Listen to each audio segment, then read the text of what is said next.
మీకు గతం గుర్తొచ్చిందంటే నేను ఇంకా నమ్మలేకపోతున్నాను మావయ్య. నాకన్నీ గుర్తుకొచ్చేసాయి ప్రియా. మీకు గతం గుర్తొచ్చినందుకు నాకు చాలా సంతోషంగా ఉంది మావయ్య. ఈ విషయం మా అత్తయ్యకి తెలిస్తే ఇంకా ఎంతో సంతోషిస్తుంది. ఇప్పుడే వస్తాను మావయ్య.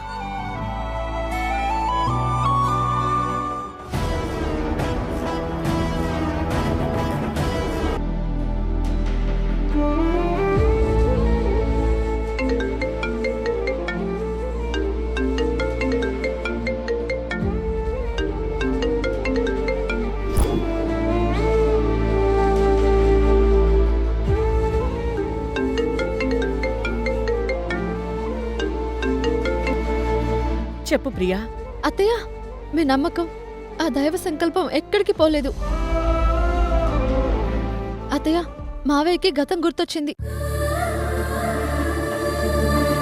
పాత మనిషి అయిపోయారు. ఏంటి ప్రియా, నిజంగానా? ధర్మతేజ్ గారికి గతం గుర్తుకొచ్చిందా? అవునత్తయ్య, ఆటో రణం ఎలా ఉందని కూడా అడిగారు. మీరు వీళ్ళకి అమ్మగా నటించడానికి రావడం దగ్గర నుంచి పిల్లల్ని మార్చడం వరకు అన్ని చెప్తున్నారు. మీరు వెంటనే ఇక్కడికి రండి అత్తయ్య. వెంటనే బయలుదేరొస్తున్నాను ప్రియా. సరే అత్తయ్య.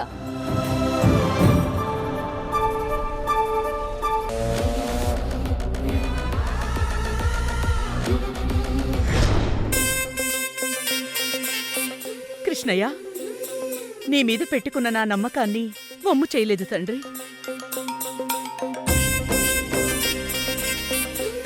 ఇంకే ఉంది, చెప్పాల్సిన వాళ్ళు రాణమ్మకి చెప్పేశారు.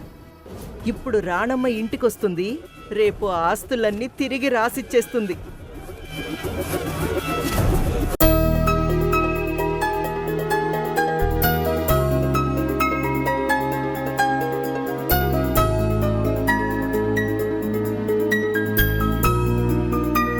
ధర్మతేజ్ గారు, ధర్మతేజ్ గారు,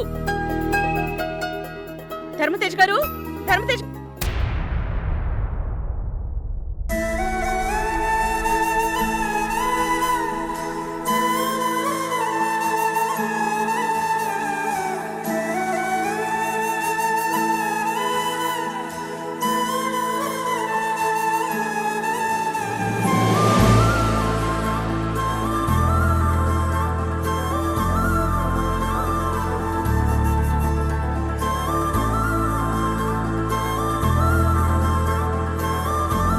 ధర్మతేజ్ గారు, మిమ్మల్ని ఇలా చూస్తుంటే నాకెంత సంతోషంగా ఉందో తెలుసా? మీకు గతం పూర్తిగా గుర్తుకొచ్చేసిందని వినగానే నా గుండె ఆనందంతో నిండిపోయింది. ఏంటి ఆటో రాణమ్మా, ఎలా ఉన్నావు?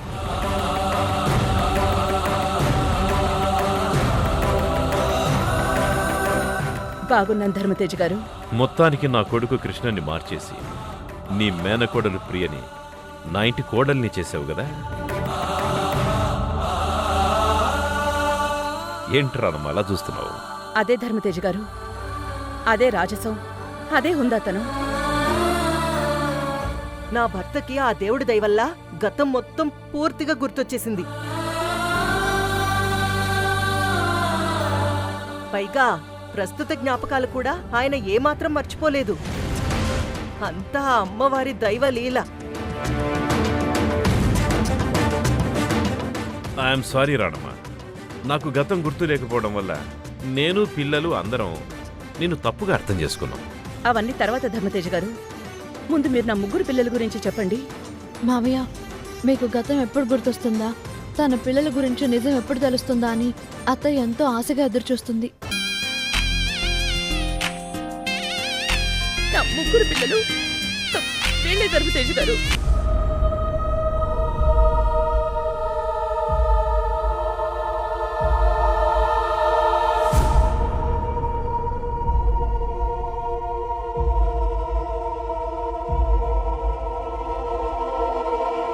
నా పిల్లల్ని నీళ్లలోంచి కాపాడి హాస్పిటల్కి తీసుకెళ్ళి ఆ తర్వాత పోలీస్ స్టేషన్కి తీసుకెళ్లేంత వరకు నాకు చెప్పారండి.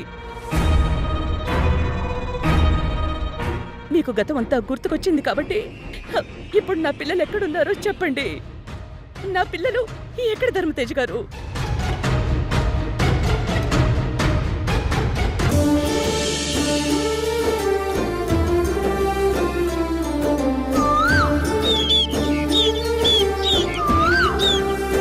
ఇక్కడ చిన్నపిల్లల ఆశ్రమం ఒకటి ఉండాలి కదా, ఎక్కడుంది?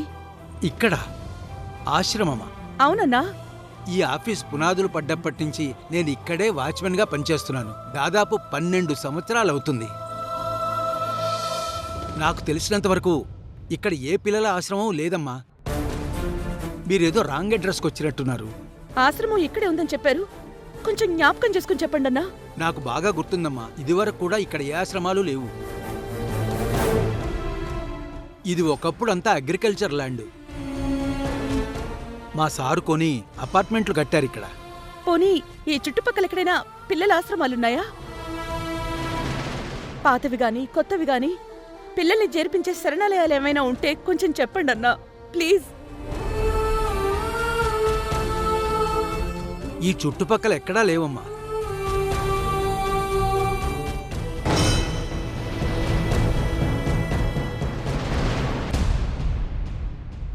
ధర్మతేజ గారు ఇక్కడే ఆశ్రమంలో చేర్పించానని ఖచ్చితంగా చెప్పారు.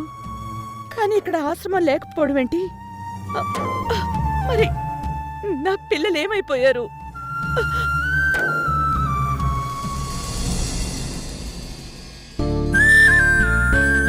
ఈ ఫోటోలో ఉన్నది చిన్నప్పుడు తప్పిపోయిన నా పిల్లలండి. ధనుషు, భవ్య, సుమలండి. ఆయుర్వేదం ట్రీట్మెంట్ తీసుకున్నాక మీకు ఖచ్చితంగా గతం గుర్తుకొస్తుందని నాకు తెలుసండి.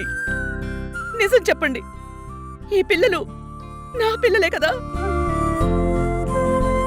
ఈ సూట్ కేసు మీదే. ఈ సూట్ కేసులో చిన్నప్పటి కృష్ణ, కావేరి, కార్తీకాల బట్టలున్నాయి. దాంతోపాటు ఈ ఫోటో కూడా ఉంది. వీటన్నింటినీ ఒక్కసారి చూసి గుర్తు తెచ్చుకోండి. అది సరేనండి, ఈ పెయింటింగ్ వేయడంలో మీ ఉద్దేశం ఏంటి?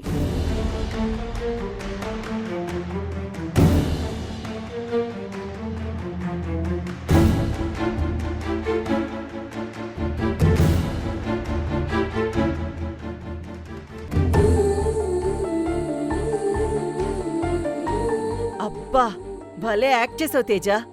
రాణమ్మ సైన్ చేసి మన ఆస్తులు మనకిచ్చేంత వరకు ఇలాగే కంటిన్యూ చేస్తే చాలు. రేపు రిజిస్ట్రార్ గారి సమక్షంలో రాణమ్మకున్న పవర్ని రద్దు చేసి ఆ ఆస్తి మొత్తం మన పేరిట రిజిస్టర్ చేయించుకుంటే చాలు. అప్పుడు ఆ రాణమ్మ మొహం చూడాల్సిన అవసరం కూడా మనకి లేదు. ఏమంటావ్? ఏంటి తేజ, ఇక్కడ నేనింత హ్యాపీగా మాట్లాడుతుంటే నువ్వేంటి అలా ఉన్నావు? నాకు గతం గుర్తుకొచ్చిందని రాణమ్మకి అబద్ధం చెప్పి తప్పు చేశామేమో అని అనిపిస్తుంది చిత్ర. రాణమ్మ ఈ ఇంటి కోసం, మన పిల్లల కోసం ఎంతో చేసింది. అంత మంచి రాణమ్మకి ఇలా అబద్ధం చెప్పి మోసం చేయడం కరెక్ట్ కాదనిపిస్తోంది. పాపం రాణమ్మ తన కన్న పిల్లల కోసం ఎంతో ఆరాటపడుతోంది. అందుకోసమైనా నాకు నిజంగా గతం గుర్తుకొస్తే బావుండనిపిస్తోంది చిత్ర. రాణమ్మ ముగ్గురు పిల్లలు ఇప్పుడు ఎక్కడున్నారో, ఎలా ఉన్నారో.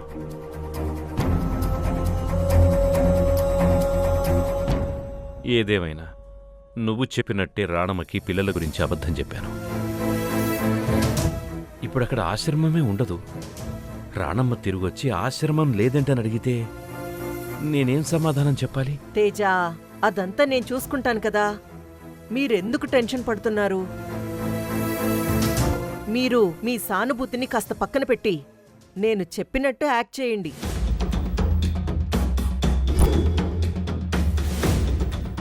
మీ బాధ నాకు అర్థం అవుతుంది తేజ. అయినా రాణమ్మ మనకేమన్నా శత్రువా చెప్పండి? ఏదో మీకు భార్యగా నటించిందన్న కోపం తప్పితే.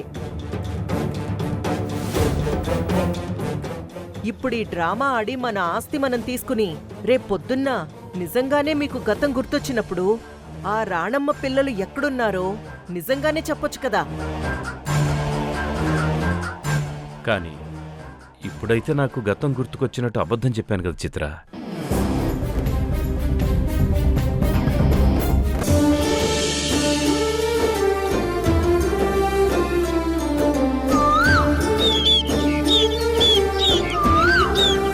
ఇన్నాళ్ళు నువ్వు నీ ప్రేమని మనసులోనే దాచుకున్నావు కదా, అందువల్ల నీ ప్రేమ కళ్యాణ్ మనసుకి సరిగ్గా చేరలేదు. నువ్వు ధైర్యంగా ఉండక్క. కళ్యాణ్ మనసు మార్చే బాధ్యత నాది. తనే స్వయంగా నీ దగ్గరకొచ్చి నీ చేయి పట్టుకుని మరీ నీ ప్రేమని యాక్సెప్ట్ చేసేలా చేస్తాను. నువ్వు చూస్తూ ఉండు. ఇది నీ చెల్లెలు కావేరి నీకిచ్చిన మాట. ఇది నాకంటే ఎక్కువే నా లవ్ని సీరియస్గా తీసుకున్నట్టుంది. అక్క అక్క, కళ్యాణ్ వస్తున్నాడు. నువ్వు పక్కకెళ్ళి కనపడకుండా ఉండు. కనపడకుండా ఉండు. అదేంటి? వెళ్ళక్క, నేను పిలిచినప్పుడు రా. వెళ్ళు. సరే.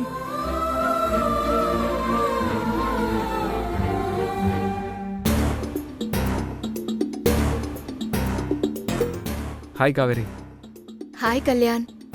కార్తీక గురించి నీతో కొంచెం మాట్లాడాలి కావేరి. మా అక్క గురించి కొంచెం మాట్లాడాలని నువ్వొచ్చావు, కానీ నేను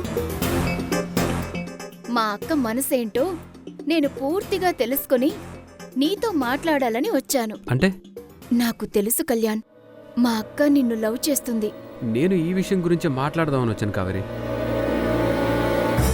ఇందులో మాట్లాడడానికి ఏముంది కళ్యాణ్? మా అక్క చాలా మంచిది. తనలాంటి అమ్మాయి మనసులో నీకు చోటు దొరకడం నిజంగా నువ్వు చాలా అదృష్టవంతుడివి. మీ అక్క ప్రేమ గురించి నా దగ్గరికి రాయబారాలు మోసుకొచ్చావా? నా గుండెను ముక్కలు చేస్తూ ఇలాంటి రాయబారం చేయడానికి నీకు మనసెలా వచ్చింది కావేరి? లేదు కళ్యాణ్, కార్తిక నిన్ను చాలా సిన్సియర్గా లవ్ చేస్తుంది. అది చెప్దామని రమ్మన్నాను. అర్థమైంది కావేరి, కానీ ప్రేమంటే మార్కెట్లో దొరికే వస్తువు కాదు. ఒకరు సిన్సియర్గా అడిగారని ఇంకొకరికి గిఫ్ట్గా ఇచ్చేయడానికి. ఇప్పుడు గిఫ్ట్గా ఎవరికిస్తున్నారు? నాకేం అర్థం కావడం లేదు. నటించక కావేరి. నీ విషయంలో ఇక మీదట నేనేది మనసులో దాచుకొని ఫీల్ అవుతూ ఉండాలని అస్సలు అనుకోవడం లేదు. ఇప్పటి వరకు మన మధ్య అపార్థాలు ఎందుకు వచ్చాయో, ఎలా వచ్చాయో ఇప్పుడిప్పుడే నాకు అర్థమవుతుంది. అందుకే స్ట్రాంగ్గా అడగాలనుకుంటున్నాను. మీ అక్క సిన్సియర్గా నన్ను లవ్ చేస్తుందని, నన్ను కూడా మీ అక్కని లవ్ చేయమని చెప్పడానికి వచ్చావా? మరి నా లవ్ సంగతి ఏంటి కావేరి? మన లవ్వా? కొత్తగా మధ్యలోకి మన లవ్ టాపిక్ ఎందుకు వచ్చింది?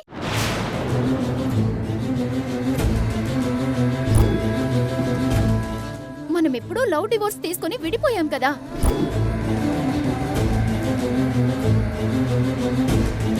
మనం మనుషులుగా మాత్రమే విడిపోయాం కావేరి. మన మనసులు ఇంకా విడిపోలేదు. అలా అని ఎవరు చెప్పారు? నువ్వు తెలుసుకోవాల్సిన నిజమేంటంటే, మనం ఒకరికొకరం ప్రేమించుకోవడం అనేది ఎప్పుడో మర్చిపోయిన గతం. ఇంకా ఆ పాత రోజుల్ని పట్టుకొని అక్కడే ఆగిపోతే ఎలా కళ్యాణ్?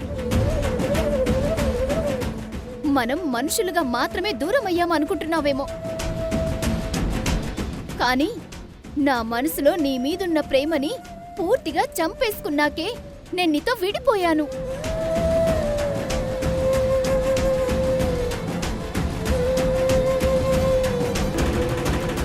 మనం లవ్ డివోర్స్ తీసుకున్న రోజే నా గుండెలో మన ప్రేమకి సమాధి కట్టేశాను. అప్పుడే, ఆ క్షణమే నేను నా మనసులో నుంచి, నా జీవితంలో నుంచి నిన్ను శాశ్వతంగా చెరిపేశాను.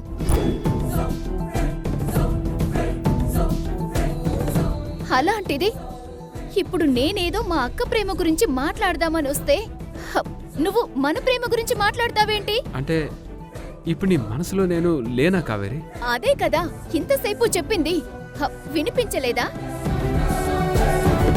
లేక విన్నా నమ్మలేకపోతున్నావా? నా మనసులో మాత్రం ఇప్పుడు నువ్వు లేవు, నీ జ్ఞాపకాలు లేవు, ఏమీ లేవు.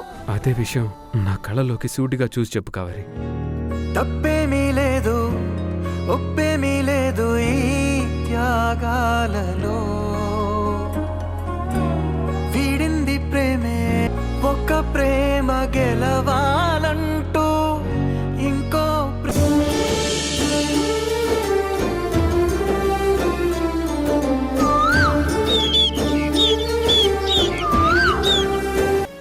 వదినా నువ్వే డ్రెస్ వేసుకుంటున్నావు?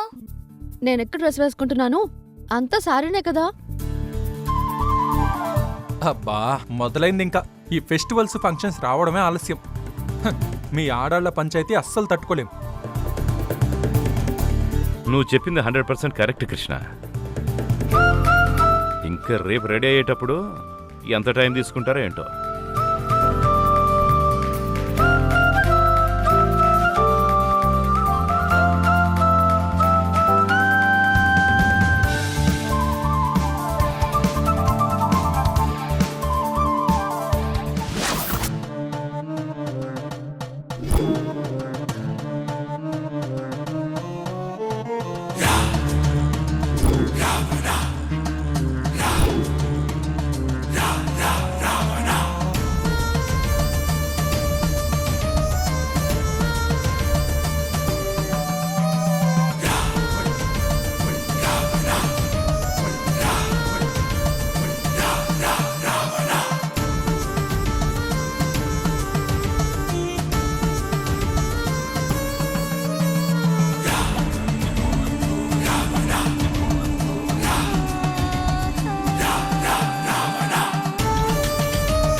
చెప్పింది గుర్తుంది కదా?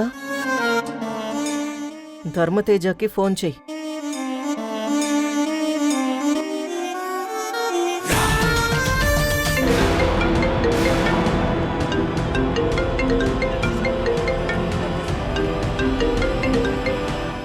హలో హలో హలో, ఎవరు ఎవరు మాట్లాడేది? నాన్నా సిగ్నల్ ప్రాబ్లం ఏమో, అలా వెళ్ళి మాట్లాడండి. హలో హలో తేజ, ఎవరు ఫోను? అది తెలుసుకుందామనే ఫోన్ వచ్చినప్పటి నుంచి ట్రై చేస్తున్నాను. ఏమీ వినపడడం లేదు, ఎవరో చెప్పట్లేదు. హలో హలో, నేను ధర్మతేజన్ మాట్లాడుతున్నాను, మాట్లాడండి.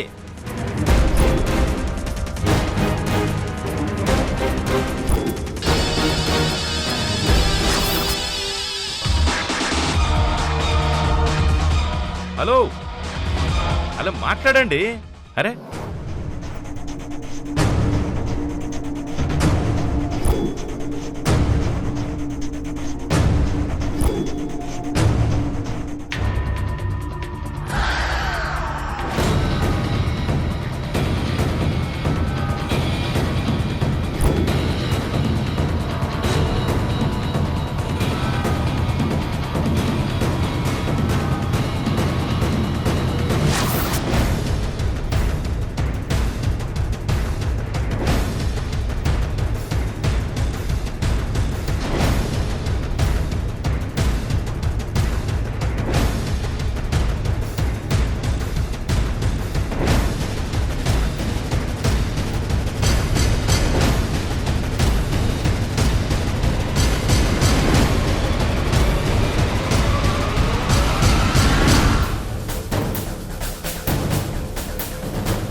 రాజసం కనబడుతోంది. మనిషివేమైనా మారావేమోనని అనుకున్నాను. నేనెందుకు మారతాను మహి? అదే నీ పాత చిత్రావతినే. చూడు బాగా.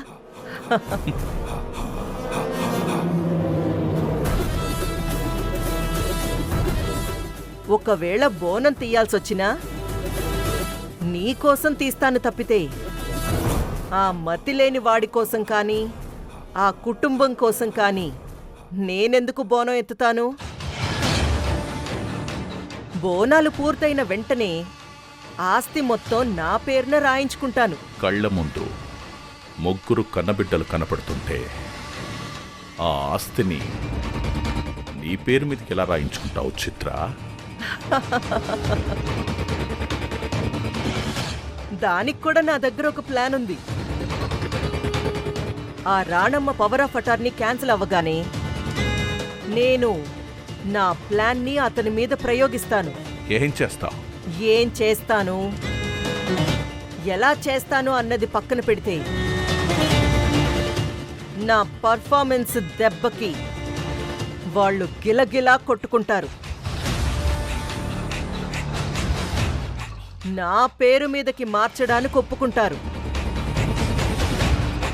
అమ్మా, ఈ ఆస్తులేవి మా పేరు మీదొద్దు, మాకు నువ్వు చాలు, ఆస్తి మొత్తం నీ పేరు మీదే రాయించుకో అమ్మా అని ఆ పిల్లలు ఏడ్చి బతిమాలేలా చేస్తాను. ఆస్తి నీ పేరు మీదకి మారగానే ఏం చేయాలో నీకు గుర్తుంది కదా? గుర్తుంది. అదంతా నేను చూసుకుంటాను. మొత్తానికి నువ్వు పక్కా ఈ మహేంద్ర 24 క్యారెట్ల బంగారానివి అనిపించుకున్నావు. చిత్ర, ఐ లవ్ యూ.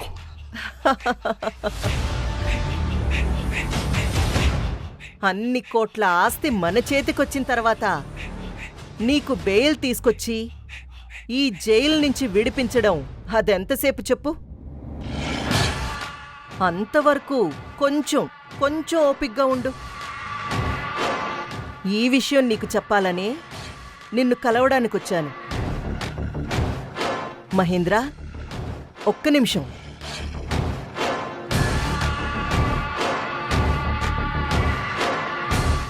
ఇదిగో తీసుకో. ఈ జైల్లో నీకు కావాల్సిన ఖర్చులకి.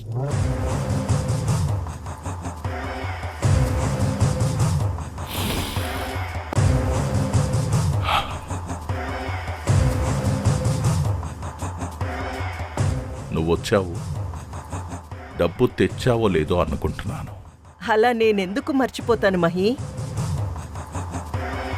ఎక్కడైనా ఏదైనా పనవ్వాలంటే డబ్బులు కావాలని నాకు తెలీదా చెప్పు? సరే మరి, జాగ్రత్త. నేనెళ్ళొస్తాను. నీ ఆరోగ్యం జాగ్రత్త. నువ్వు కూడా. వస్తాను. బాయ్.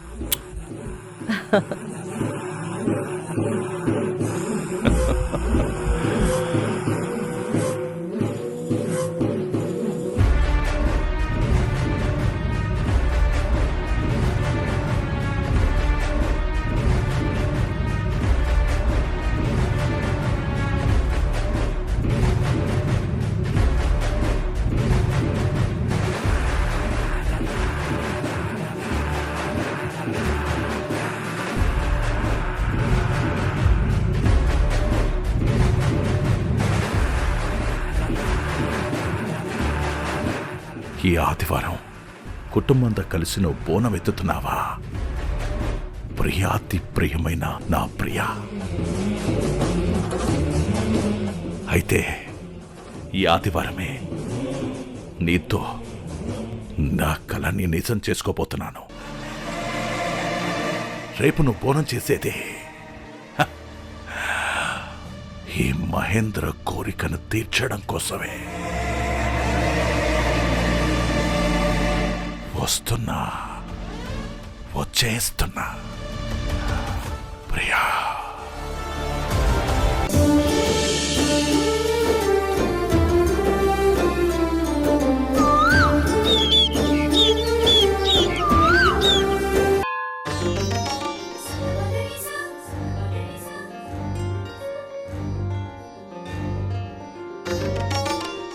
స్వామి, ధర్మతేజ గారికి గతం గుర్తుకొస్తే నా కన్న బిడ్డల జాడ దొరుకుతుందని ఎంతో ఆశపడ్డాను. నేను కోరుకున్నట్టే ఆయనకి గతమైతే గుర్తుకొచ్చింది. కాని నా పిల్లల ఆచూకీ మాత్రం ఇంకా తెలియలేదు. ఆయన చెప్పినట్టు అక్కడ ఆశ్రమం కూడా లేదు. మరి నా ముగ్గురు పిల్లలు ఏమైనట్టు? నా జ్ఞాపకాల్లో ఉన్న నిజం కూడా నన్ను నా పిల్లల దగ్గరికి చేర్చలేకపోతున్నాయి. తండ్రి వినాయక, నేను ప్రతిరోజు వచ్చి నిన్ను కోరుకునేది ఒక్కటేనయ్యా. నీ కన్న బిడ్డల గురించే కదా రాణమ్మా. స్వామి, నువ్వు ప్రతిరోజు ఇక్కడికి వచ్చి భక్తితో దీపారాధన చేసి దేవుడు ముందు మోకరిల్లి కోరుకునేది ఒక్కటే కదా, నీ పిల్లలు నీకు దొరకాలి అని. దొరికేస్తారు రాణమ్మా. నీ బిడ్డలు నీకు ఖచ్చితంగా దొరికేస్తారు. స్వామి, మీ నోటి నుంచి, నీ నోటి నుంచి ఈ మాట. దొరికేస్తారు రాణమ్మా. పంతులు గారు, ఇప్పటి వరకు నాతో మాట్లాడింది మీరా? అవును రాణమ్మా. అమ్మా రాణమ్మా, మీరు ప్రతిరోజు ఈ విఘ్నేశ్వరుడి దగ్గరికి రావడం, దేవుడి ముందు దీపం పెట్టి మీ కన్నబిడ్డల గురించి కడుపుకోతతో ఏడుస్తూ మీ కన్నబిడ్డల జాడ గురించి కోరుకుని వెళ్ళడం నేను గమనిస్తూనే ఉన్నానమ్మా. ఎందుకో ఇవాళ మీ మాట వినగానే నా నోటి నుంచి మీ పిల్లలు మీకు కనిపిస్తారు, దొరుకుతారు అని మీకు నేను చెప్పాలి అనిపించింది. చెప్పాను. అందుకే అలా అన్నాను. అంతా మీ నోటి చలవ పంతులు గారు. మీరన్న మాట నిజమే అయితే నా జన్మ ధన్యమైపోతుంది. నిజానికి ఆ విఘ్నేశ్వరుడే మీ నోటికి శక్తినిచ్చి మీతో ఇలా చెప్పించినట్టుంది. తథాస్తు.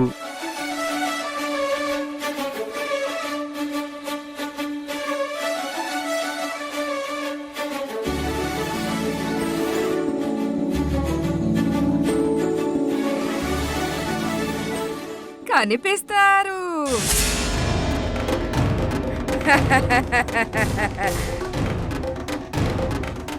కనిపిస్తారు.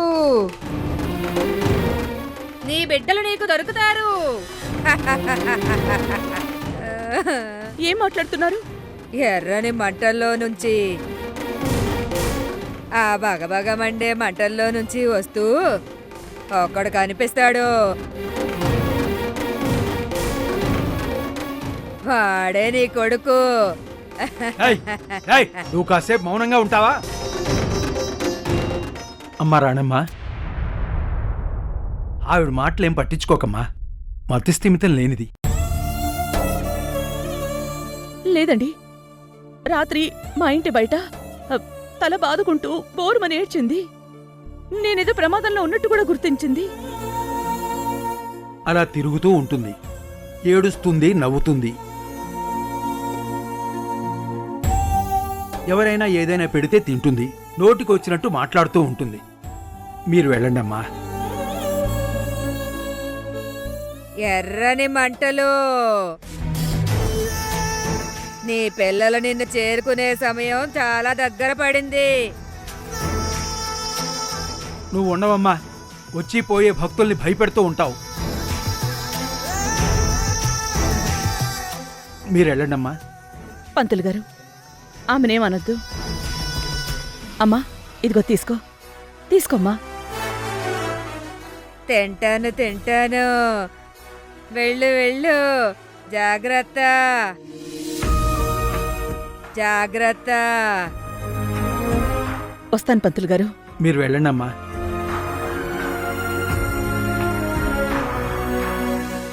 అంతా మాయ.